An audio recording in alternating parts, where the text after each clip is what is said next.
লক্ষ্মীপুরের সহকারী police super Raipur circle Jamilul Haque বিষয়টি নিশ্চিত করে বলেন, গতকাল বুধবার দুপুরে গ্রেফতার আসামিদের লক্ষ্মীপুর আদালতে সোপর্দ করা হয়।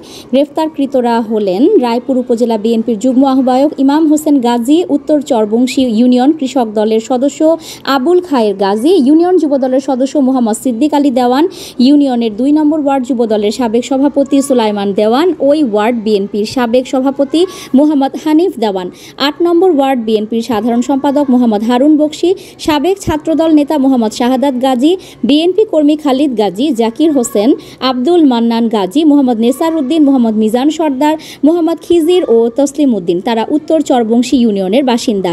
মামলা সূত্রে জানা যায়, গত 7 এপ্রিল বিএনপির 2 পক্ষের সংঘর্ষে কৃষক দল নেতা জিএম শামীম ও মুস্তফা গাজীর লোকজন জসিমকে পিটিয়ে ও কুপিয়ে আহত করে। 14 এপ্রিল ঢাকার একটি হাসপাতালে চিকিৎসাধীন অবস্থায় তিনি মারা যান। তার পুরো শরীরে আঘাতের চিহ্ন ছিল। জসিম হত্যায় তার বাবা ফজল করিম ব্যাপারী বাদী হয়ে 16 এপ্রিল 128 জনের বিরুদ্ধে মামলা করেন। নিউজ ডেস্ক, সংযুক্ত। সাবস্ক্রাইব করে সংযুক্তের সঙ্গে থাকুন।